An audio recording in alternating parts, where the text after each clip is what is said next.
दिल्ली के मुख्यमंत्री, जो कि अपने आप को आम आदमी कहते हैं, और आम आदमी दिखाने के लिए अपने साइज के दो नाप फालतू के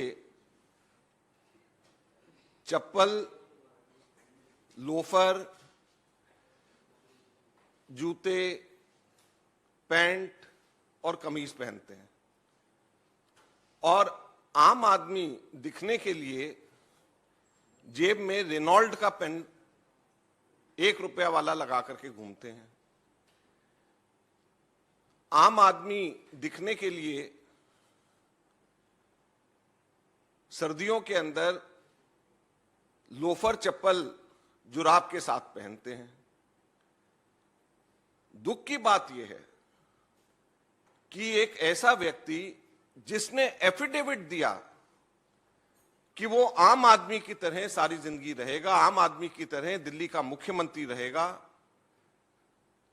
उसके द्वारा भ्रष्टाचार के, उसकी सरकार के अंदर भ्रष्टाचार के, और जिस स्टाइल ऑफ लिविंग को उन्होंने अपनाया है, अपने मकान को बना करके उन्होंने सारे रिकॉर्ड तोड़ दिए। दिल्ली की अगर सिंप्लिसिटी की, सादगी की अगर कोई मिसाल अगर हम कहेंगे तो उसका नाम श्रीमती शीला दीक्षित है। कोई भी व्यक्ति श्रीमती शीला दीक्षित जी से अगर उनके घर पे, निवास स्थान में जाकर के अगर मिलता था तो उसको सबसे पहले सादगी का एहसास होता था। और अरविंद केजरीवाल जी ने अपने महल को बनाने में, सजाने में जितना पैसा खर्च कर दिया, श्रीमती शीला दीक्षित जी की पूरी कैबिनेट 15 साल के अंदर मिलाकर के उतना पैसा खर्च नहीं किया होगा, उसका आधा भी नहीं किया होगा, उसका 10वां हिस्सा भी नहीं किया होगा जितना केजरीवाल जी ने 2 साल में खर्च अपने महल पे कर दिया। आज मैं नए खुलासे के साथ में आप सब लोगों के माध्यम से दिल्ली की जनता को कुछ बताना चाहता हूं। ये मात्र 45 करोड़ का खर्चा नहीं है। केजरीवाल जी के महल पे मात्र 45 करोड़ नहीं खर्च हुए, केजरीवाल जी के महल पे 171 करोड़ रुपया खर्च हुआ। 171 करोड़ रुपया पब्लिक का पैसा कोविड के समय में, ऐसे समय में जब दिल्ली के अंदर लोग ऑक्सीजन को तरस रहे थे, हॉस्पिटल्स को तरस रहे थे, हॉस्पिटल बेड्स को तरस रहे थे, गरीब आदमी खाने को तरस रहे थे, 171 करोड़ का खर्चा केजरीवाल जी के महल पे हुआ है, 45 करोड़ नहीं। और अब आपको बताता हूं ये 171 करोड़ रुपया कैसे। केजरीवाल जी का जो मकान है 6 फ्लैगस्टाफ रोड, इसके बाजू में 4 और मकान पड़ते हैं। 45 Rajpur Road, 47 Rajpur Road, 8A Flagstaff Road, 8B Flagstaff Road. इन सभी जगहों के ऊपर मिलाकर के 22 ऑफिसर्स के फ्लैट्स हैं, और 22 ऑफिसर्स फ्लैट्स में से 15 खाली, और 22 ऑफिसर्स फ्लैट्स में से 15 खाली करा दिए गए हैं या तोड़वा दिए गए हैं। और 7 को के बारे में ये इंस्ट्रक्शंस दिए गए हैं कि अब ये दोबारा अलॉट नहीं होंगे, ये बहुत जल्द विकेट होने वाले हैं। और अब जब ये 22 ऑफिसर्स, जब फ्लैट्स की जब कमी हो रही है, उस कमी को भरपाई करने के लिए केजरीवाल साहब की सरकार ने कॉमनवेल्थ गेम्स विलेज में 21 फ्लैट्स, टाइप 5 के 21 फ्लैट्स खरीदे हैं, जिसकी हर एक की कीमत लगभग 6 करोड़ रुपया पड़ रही है। तो जो 21 टाइप 5 फ्लैट्स खरीदे जा रहे हैं, ताकि ये जो 22 ऑफिसर्स के फ्लैट्स जब कम हो जाएंगे तो वो भी तो केजरीवाल जी के महल के अंदर उसकी कीमत भी डालनी पड़ेगी। क्योंकि अगर केजरीवाल जी के मकान को फैलाया जा रहा है, बड़ा करा जा रहा है, और ऑफिसर्स के फ्लैट्स गिराए जा रहे हैं, खाली कराए जा रहे हैं, और उसकी भरपाई दिल्ली की जनता के जेब से जा रही है, तो इसका जवाब भी तो केजरीवाल जी को देना पड़ेगा। और 121 करोड़ रुपया 126 करोड़ रुपया इसमें और 45 करोड़ रुपया केजरीवाल जी की खुद के महल को बनाने में कुल 171 करोड़ रुपया इसके अंदर खर्च हुआ। और अब मैं आप लोगों को इसके साथ में यह बताना चाहूंगा कि कैसे ये दिल्ली के हेरिटेज के ऊपर, दिल्ली की ग्रीनरी के ऊपर, दिल्ली के मास्टर प्लान के ऊपर, इन सब के ऊपर साथ साथ में बजट के अंदर भी लोगों को बेवकूफ बनाने के लिए प्रिविलेज का मामला बनता है। अगर भाजपा के जो विधायक है उनमें जरा सी भी समझ होती तो ये तो ब्रीच ऑफ प्रिविलेज का सीधे सीधे मामला है कि हाउस से बजट पास करा लिया गया और डिमांड फॉर ग्रांट्स के अंदर कहीं पर भी मेंशन नहीं है कि मुख्यमंत्री का आवास बन रहा है। तो ये तो सीधे सीधे ब्रीच ऑफ प्रिविलेज का मामला। मास्टर प्लान की अवहेलना, हेरिटेज की अवहेलना, और क्यों हेरिटेज की अवहेलना है, क्यों मास्टर प्लान की अवहेलना है, मैं इसके अंदर आज मैंने उपराज्यपाल जी को एक लेटर में लिख रहा हूं इस प्रेस कॉन्फ्रेंस के बाद में, और उसके अंदर मैं ये मास्टर प्लान की इन रेलेवेंट पोर्शंस को दे रहा हूं।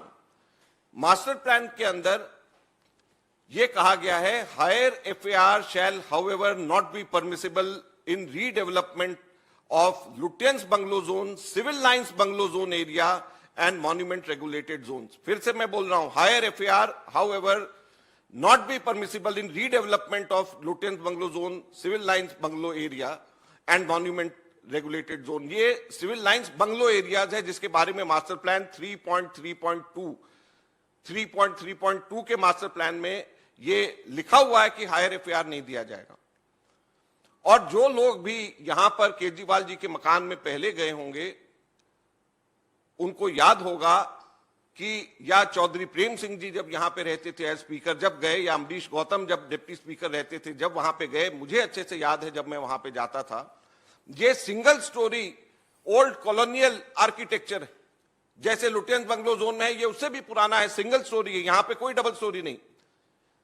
और अब जो है इसको तोड़ करके वहां पर बेसमेंट, ग्राउंड, फर्स्ट, सेकेंड, यानी अगर बेसमेंट हटा दे तो 3 मंजिला वहां पे बनाया गया है, और 20,000 स्क्वायर फीट इसके अंदर जो है टोटल कंस्ट्रक्टेड एरिया है, जो कि डबल कर दिया गया है जितना पहले था उससे। तो आप बताएं, मैं आपसे पूछता हूं, आपके माध्यम से दिल्ली की जनता से पूछता हूं कि ये हेरिटेज लॉ की वायलेशन है या नहीं है। हमारी दिल्ली जो जिसकी एक हेरिटेज वैल्यू है, और एक मैं 4.2.21 मास्टर प्लान का है, लिखा है कि the essential character of wide avenues, large plots, extensive landscapes and low rise development has a heritage value which has to be conserved. Mixed use, high intensity development, reduction of green cover, de-densification of trees is not permitted at all. Is not permitted at all, ये लिखा हुआ है हमारे master plan के अंदर। और यहां पर इन्होंने ग्राउंड फ्लोर का, अब जैसे ये हमारा एआईसीसी है, तो क्या यहां पर हम एआईसीसी में ग्राउंड फ्लोर, ऊपर से इसके फर्स्ट फ्लोर, उसके ऊपर एक सेकेंड फ्लोर और नीचे बेसमेंट क्या हम बना सकते हैं? ये सब ओल्ड बंगलो जोन एरियाज है।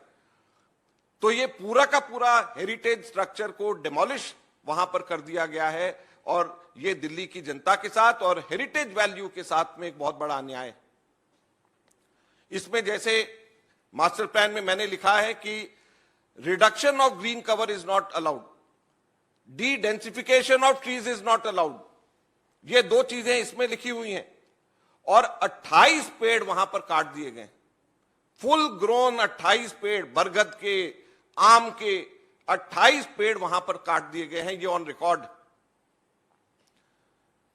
तो अब जो है दिल्ली की जनता सिर्फ ये नहीं पूछती कि आपने 171 करोड़ अपने खुद के शीश महल के ऊपर, अपने खुद के महल के ऊपर क्यों खर्च कर लिया है, बल्कि सवाल यह भी उठता है कि आपने हेरिटेज की धज्जियां कैसे दिल्ली की उड़ा दी, आपने ग्रीन एनवायरनमेंट की धज्जियां वहां पर 28 फुल ग्रोन पेड़ काट करके आपने कैसे वहां पर से उसको उड़ा दिया। तो ये दुख की बात है कि आज ऐसी स्थिति के अंदर यहां पे हो रहा है। और जैसे मैंने कहा कि ये पूरा सरकमवेंट किया जा रहा है, जो हमारे बजट के प्रोविजंस हैं, डिटेल्ड डिमांड फॉर ग्रांट जो बजट के अंदर दिया जाता है, उसके अंदर कहीं पर भी ये मेंशन नहीं था कि ये मुख्यमंत्री जी का आवास बनाया जा रहा है। आप पार्लियामेंट के अंदर अगर देखें प्राइम मिनिस्टर का बन रहा, उसमें लिखा होता है। दूसरी स्टेट्स में जाएं जहां पे मुख्यमंत्री अपना बना रहे, वहां लिखा होता है। यहां पर कहीं पर भी इस हेड के अंदर नहीं डाला गया कि 171 करोड़ रुपया यहां पर हम लोगों ने या 45 करोड़ रुपया हम लोगों ने इस हेड के अंदर हम खर्च कर रहे हैं, कहीं पे भी नहीं। तो इससे ज्यादा हाउस की अवहेलना क्या हो सकती है, आज हम लोग आपके माध्यम से जानना चाहते हैं। मैं पिछले दिनों एक टीवी डिबेट में राघव चड्ढा जी मेरे पास में थे, सामने थे, वहां पर तो ज्यादा समय नहीं मिला। वो मुझे दिखा रहे थे कि उनके पास में प्रूफ है कॉरपोरेशन का, तो मुझे पता था कि क्या प्रूफ है उनके पास कॉरपोरेशन का, परमिशन का, लेकिन समय वहां पे नहीं था, मैं नहीं बता पाया। आज मैं आपके माध्यम से दिल्ली की जनता को बताना चाहता हूं कैसे इन्होंने, पीडब्ल्यूडी ने कॉरपोरेशन के ऑर्डर्स का इस्तेमाल करके अपना फायदा इन्होंने किया और मुख्यमंत्री जी ने अपना उल्लू सीधा किया। कॉरपोरेशन के, नॉर्थ दिल्ली म्युनिसिपल कॉरपोरेशन के 2017 के एक ऑर्डर हैं जिसमें वो पीडब्ल्यूडी को एग्जेम्प्ट कर देते हैं from seeking sanction of building plan from local bodies. यानी हम भी अगर कोई अपना मकान बनाने जाएं तो हमको लोकल बॉडी से अपना बिल्डिंग प्लान को सैंक्शन कराना पड़ता है। लेकिन इस ऑर्डर से एनडीएमसी ने पीडब्ल्यूडी को, नॉर्थ दिल्ली म्युनिसिपल कॉर्पोरेशन ने पीडब्ल्यूडी को एग्जेम्प्ट कर दिया from seeking sanction of building plan from the local bodies. लेकिन इसके अंदर सबसे महत्वपूर्ण बात यह है कि हर किसी के लिए सैंक्शन करने के लिए एग्जम्पशन नहीं है। इन्होंने लिखा है कि the corporation has resolve to allow PWD project to be used for public purpose exempt from seeking sanction of building plans. यानी जो पब्लिक पर्पस के लिए जो बिल्डिंग्स बनाई जा रही हैं उसको एग्जम्पशन सिर्फ मिल रहा है। और पब्लिक पर्पस से के लिए एग्जम्पशन देने का मतलब जो स्कूल्स की बिल्डिंग है, हॉस्पिटल्स की बिल्डिंग है, उसके अंदर समय वेस्ट ना हो कि आपको एग्जम्पशन के लिए पहले आप वहां पे कॉर्पोरेशन के अंदर 3-3, 4-4 महीने, साल, 2 साल लग जाएं और उसके बाद में पब्लिक पर्पस का प्रोजेक्ट डिले नहीं होना चाहिए।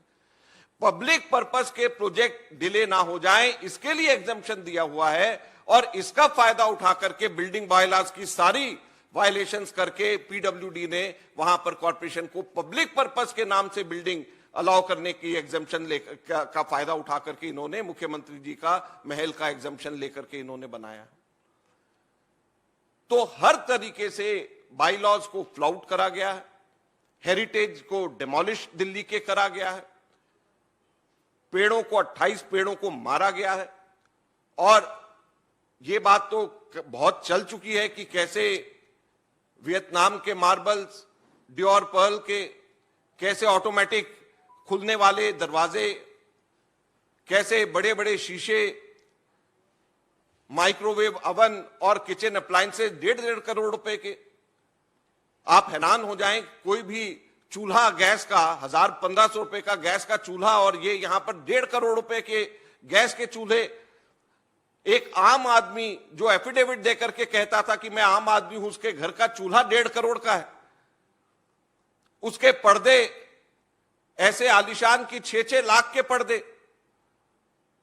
ऐसे मार्बल के फ्लोर वियतनाम के डियोर पर्ल के कि कोई सोच भी ना सके, और उसकी पॉलिशिंग 6-6 करोड़ के इनके मार्बल लग जाते हैं। तो ये अपने आप को आम आदमी कहते हैं। आज दिल्ली की जनता को समझ जाना चाहिए कि किस तरीके से इन लोगों ने दिल्ली की जनता को गुमराह करके सबसे सादगी की मिसाल रहने वाली, दिल्ली की विकास करने वाली श्रीमती शीला दीक्षित जी को के खिलाफ उल्टा सीधा बोल करके, उनके खिलाफ झूठे आरोप लगा लगा करके दिल्ली के अंदर अपनी सत्ता को स्थापित किया और खुद महलों के अंदर रह रहे हैं। सिक्योरिटी की बात तो दूर, अपनी लंबी लंबी बड़ी बड़ी गाड़ियां, किस तरीके से पंजाब पुलिस की गाड़ियां, पंजाब पुलिस की सिक्योरिटी, सेंट्रल गवर्नमेंट की सिक्योरिटी, दिल्ली पुलिस की सिक्योरिटी, सभी इनको चाहिए। कहीं से भी ये देखने के अंदर काम करने में ये आम आदमी नहीं लगते हैं। ये हम आप लोगों के माध्यम से आज दिल्ली की जनता को आज विशेष प्रेस वार्ता के अंदर बताना चाहते हैं।